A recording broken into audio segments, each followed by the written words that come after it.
A Bíblia em um ano. Uma experiência de encontro com Jesus Cristo, a Palavra de Deus.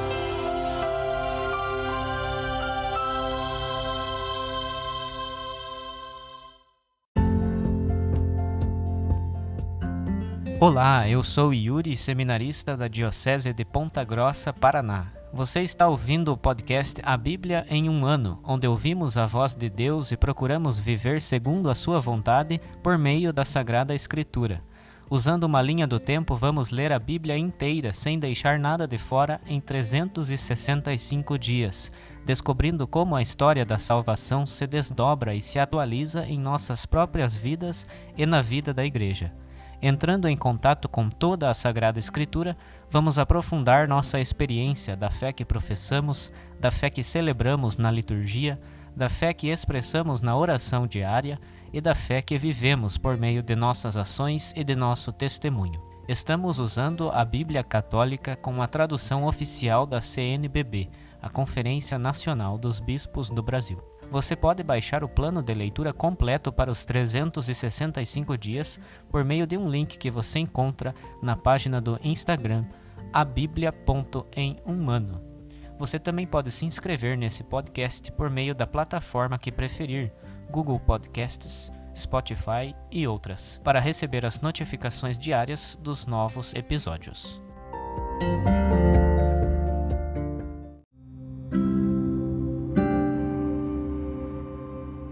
Olá, eu sou o Padre Joel Nalepa, da Diocese de Ponta Grossa, no Paraná. Antes de iniciarmos a leitura e a escuta dos textos bíblicos propostos para hoje, vamos pedir que o Espírito Santo ilumine nossa mente e nosso coração para que a Palavra de Deus frutifique em nossas vidas. Em nome do Pai, do Filho e do Espírito Santo. Amém. Vindo Espírito Santo, enchei os corações dos vossos fiéis e acendei neles o fogo do vosso amor. Enviai o vosso Espírito, e tudo será criado, e renovareis a face da terra. Oremos. Ó Deus, que instruístes os corações dos vossos fiéis, com a luz do Espírito Santo, fazei que apreciemos retamente todas as coisas, segundo o mesmo Espírito, e gozemos sempre de sua consolação. Por Cristo nosso Senhor. Amém.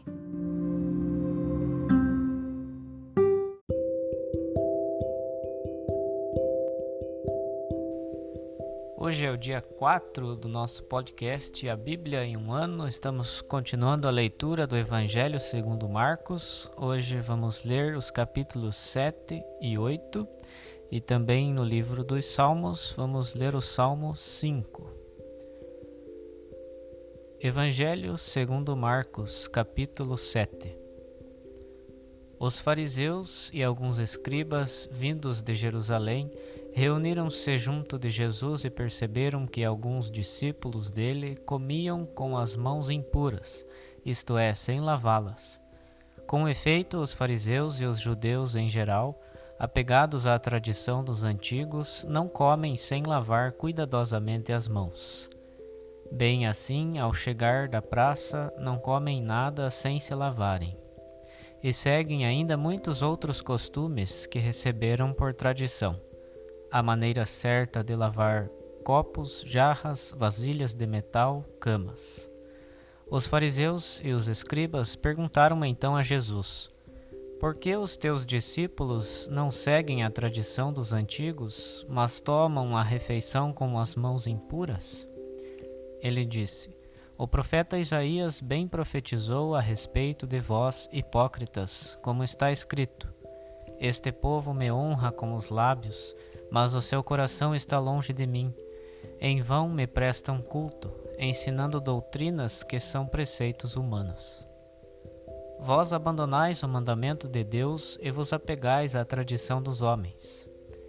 E dizia-lhes: sabeis muito bem como invalidar o mandamento de Deus para afirmar a vossa tradição. De fato, Moisés disse: honra teu pai e tua mãe. E quem amaldiçoa pai ou mãe deve morrer. Segundo vós, porém, se alguém disser a seu pai ou sua mãe: o sustento que eu poderia vos dar é corbã, isto é, oferta, não o deixais fazer nada para seu pai ou sua mãe. Assim, Anulais a palavra de Deus por causa de vossa tradição, que transmitistes, e fazeis ainda muitas outras coisas semelhantes. Jesus chamou outra vez a multidão e dizia: Ouvi-me todos e compreendei. Nada que de fora entra em alguém o pode tornar impuro, mas o que dele sai é que o torna impuro. Quando Jesus entrou em casa, longe da multidão, os discípulos lhe faziam perguntas sobre essa parábola. Ele lhes disse: Também vós não entendeis? Não compreendeis que nada que de fora entra em alguém o pode tornar impuro, pois não vai para o coração, mas para o ventre e daí para a fossa? Assim, ele declarava puro todo o alimento. E acrescentou: O que sai de alguém é que o torna impuro, pois é de dentro do coração humano que saem as más intenções, fornicações, roubos, homicídios, adultérios, cobiças, perversidades, fraude, arrogância, inveja, calúnia, orgulho, insensatez. Todas essas coisas más saem de dentro, e são elas que tornam alguém impuro. Jesus partiu dali e foi para a região de Tiro. Entrou numa casa e não queria que ninguém soubesse onde estava, mas não conseguia ficar escondido. Uma mulher que tinha uma filha com um espírito impuro, logo que ouviu falar dele, foi ali e jogou-se a seus pés. A mulher era de origem ciro-fenícia e falava grego. Ela pedia que Jesus expulsasse o demônio de sua filha, mas ele disse: Deixa que primeiro se saciem os filhos, pois não fica bem tirar o pão dos filhos para jogá-lo aos cachorrinhos. Ela respondeu: Senhor, também os cachorrinhos debaixo da mesa comem as migalhas dos filhos. E Jesus lhe disse: Por causa desta tua palavra, vai, o demônio saiu de tua filha. Então ela voltou para sua casa e encontrou a menina deitada sobre a cama. O demônio havia saído. Jesus deixou de novo a região de Tiro, passou por Sidônia e continuou até o mar da Galileia, atravessando a região da Decápole. Trouxeram-lhe então um homem que era surdo e mal podia falar, e pediram que impusesse a mão sobre ele. Levando-o à parte, longe da multidão, Jesus pôs os dedos nos ouvidos dele e tocou-lhe a língua com a saliva. Levantando os olhos para o céu, suspirou e disse: Efatá, que quer dizer abre-te. Imediatamente os ouvidos do homem se abriram, a língua soltou-se e ele começou a falar corretamente. Jesus ordenou que não o contassem a ninguém, mas quanto mais o proibia, mais o proclamavam.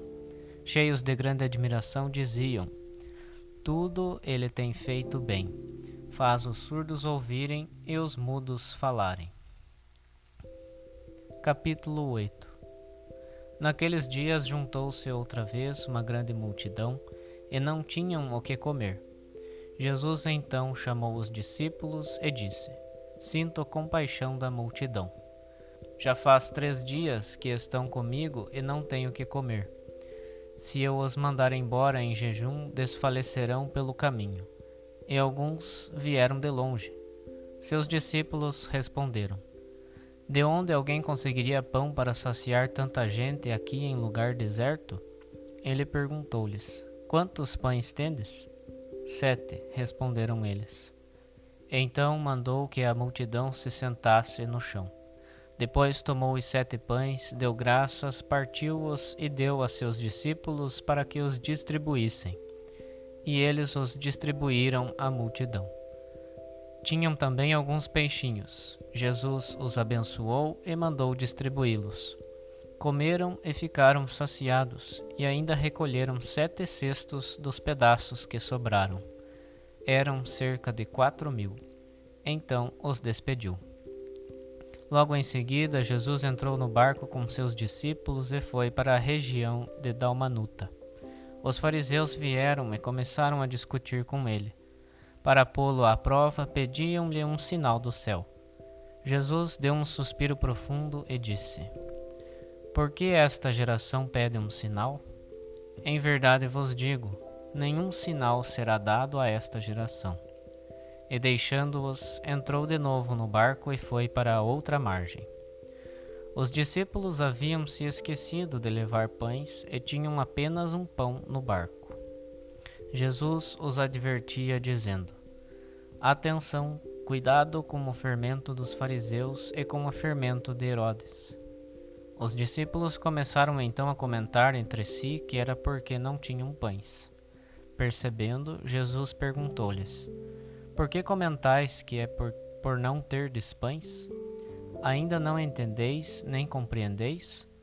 Vosso coração continua endurecido? Tendo olhos não vedes e tendo ouvidos não ouvis?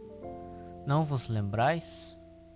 Quando repartiu os 5 pães para os 5.000, quantos cestos cheios de pedaços recolhestes? 12, responderam eles. E quando repartiu os 7 pães para os 4.000, quantos cestos cheios de pedaços recolhestes? 7, responderam. Jesus então lhes disse: E ainda não entendeis? Foram então a Betsaida. Trouxeram um cego até Jesus e suplicaram-lhe que o tocasse. Tomando o cego pela mão, Jesus levou-o para fora do povoado, aplicou-lhe saliva aos olhos e, impondo-lhe as mãos, perguntou: Vês alguma coisa? Erguendo os olhos, o homem disse: Eu vejo as pessoas como se visse árvores andando. Jesus impôs-lhe de novo as mãos sobre os olhos, e ele começou a enxergar perfeitamente. Ficou curado e era capaz de ver tudo claramente. Jesus o mandou para casa e disse-lhe: Não entres no povoado.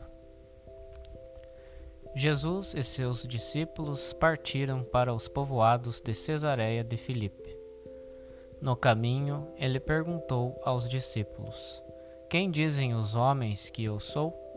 Eles responderam: Uns dizem João Batista, outros Elias, outros um dos profetas. Jesus então perguntou-lhes: E vós, quem dizeis que eu sou? Pedro respondeu: Tu és o Cristo. E Jesus os advertiu para que a ninguém falassem a seu respeito. E começou a ensinar que o Filho do Homem deveria sofrer muito, ser rejeitado pelos anciãos, pelos sumos sacerdotes e pelos escribas, ser morto e ao 3º dia ressuscitar. Falava disso abertamente. Então Pedro, chamando-o à parte, começou a censurá-lo. Jesus, porém, voltando-se e olhando para seus discípulos, repreendeu a Pedro, dizendo: Vai para trás de mim, Satanás. Tu não pensas de acordo com Deus, mas de acordo com os homens. Então chamou para si a multidão, juntamente com os discípulos, e disse-lhes: Se alguém quer vir após mim, negue-se a si mesmo, tome a sua cruz e siga-me. Pois quem quiser salvar sua vida, a perderá. Mas quem perder sua vida por causa de mim e do Evangelho, a salvará. Com efeito, que adianta a alguém ganhar o mundo inteiro e arruinar a sua vida? Que poderia dar em troca de sua vida?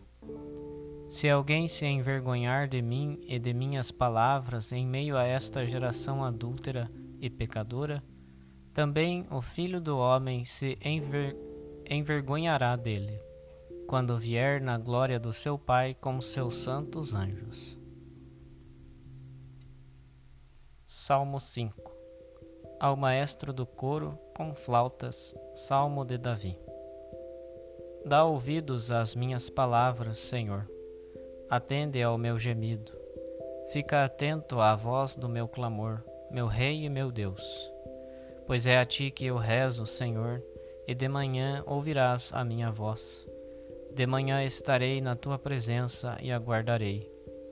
Pois tu não és um Deus que ame a iniquidade, e o perverso não habitará junto de ti, nem os injustos permanecerão ante os teus olhos.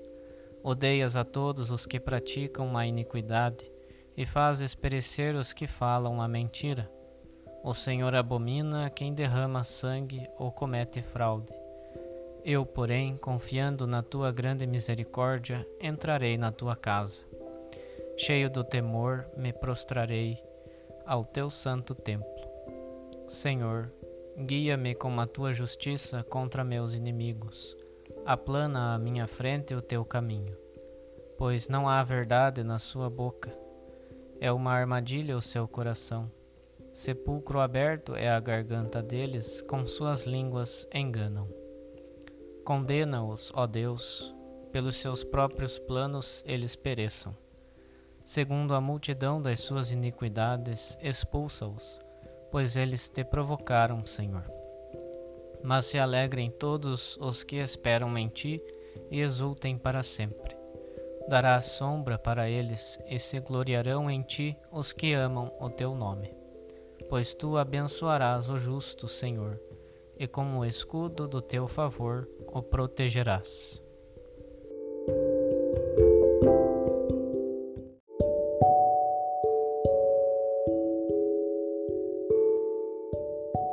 Meu irmão, minha irmã, sou o Padre Tiago Engenchac, Padre diocesano da Diocese de Ponta Grossa, no Paraná. Em nossa caminhada de meditação, de reflexão deste Evangelho de São Marcos, chegamos agora ao centro do Evangelho, os capítulos 7 e 8.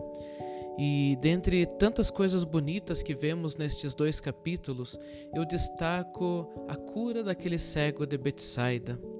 Porque na cura daquele cego, na atitude de Jesus com relação àquele cego, nós vamos poder perceber o que Jesus quer dos seus apóstolos e, por consequência, o que Jesus quer de cada um de nós.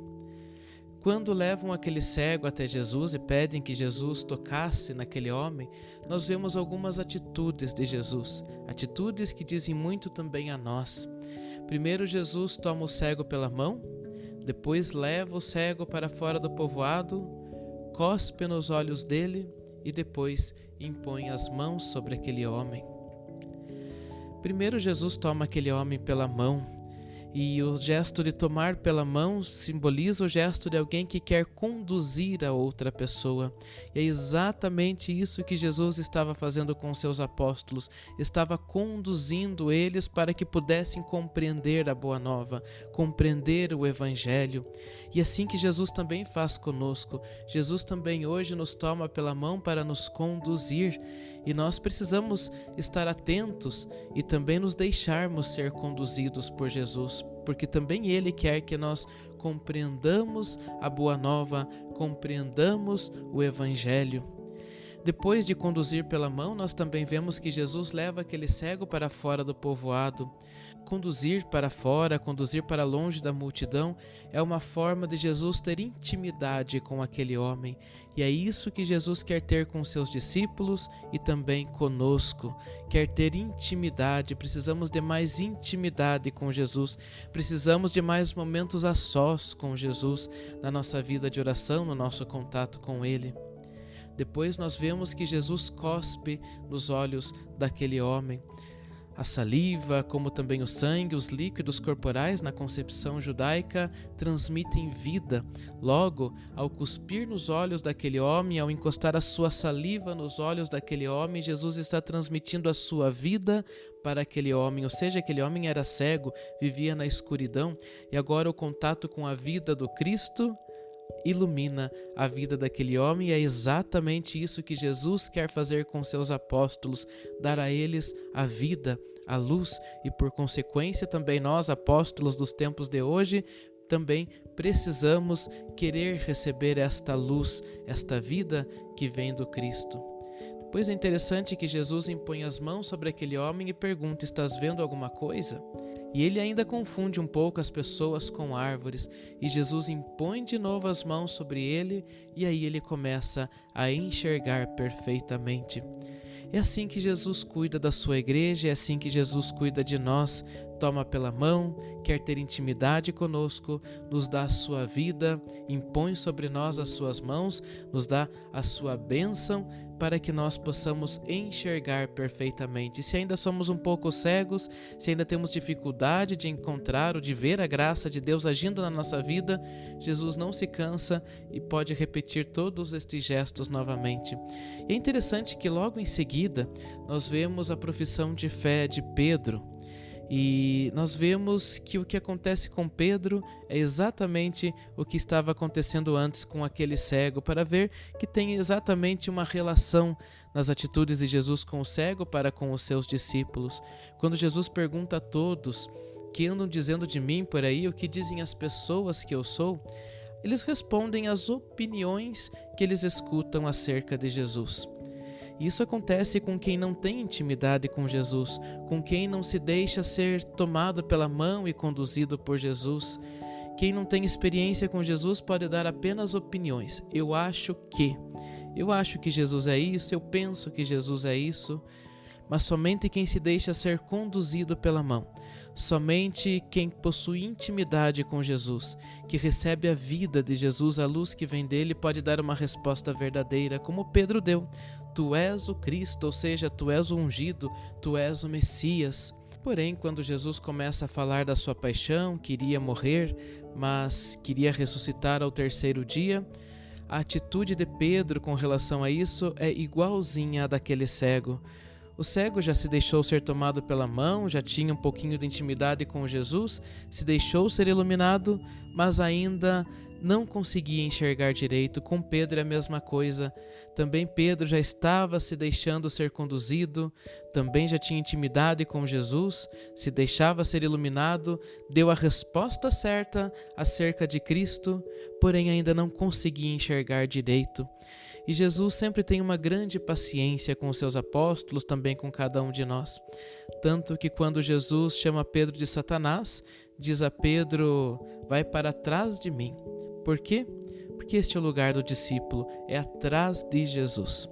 Que também nós hoje possamos, como aquele cego, como os apóstolos, nos deixar ser conduzidos por Jesus, querer ter intimidade com Ele, nos deixar ser iluminados pela sua vida, para que possamos não somente dar opiniões, mas de fato, com a nossa vida, dizermos quem é Jesus para nós.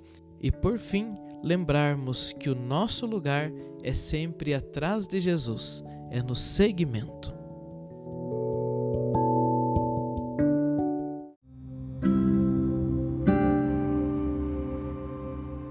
Querido irmão, querida irmã, após a leitura e a meditação da Palavra de Deus contida na Sagrada Escritura, peçamos que o Espírito Santo inspire as nossas ações a partir do mistério de Jesus Cristo, o Verbo encarnado. Oremos. Ó Deus, concedei ao vosso povo alimentar-se cada vez mais da vossa palavra e nela encontrar a fonte da vida. Por nosso Senhor Jesus Cristo, vosso Filho, na unidade do Espírito Santo. Amém. Quem vos fala é o Dom Sérgio Arthur, bispo da Diocese de Ponta Grossa, no Paraná. Desça sobre vós a bênção de Deus Todo-Poderoso, Pai e Filho e Espírito Santo. Amém.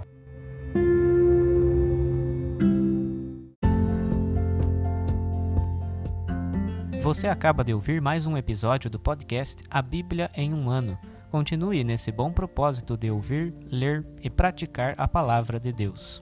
Rezemos por todos que estão fazendo este caminho de leitura da Bíblia. Procure também participar da sua comunidade. A permissão para o uso do plano de leitura The Bible in a Year com Padre Mike Schmitz e Jeff Kevins foi concedida por Ascension. A versão original pode ser baixada em ascensionpress.com. Todos os direitos desse plano estão reservados à Ascension. Os demais conteúdos do podcast não são criados, revisados ou apoiados por Ascension. Até amanhã!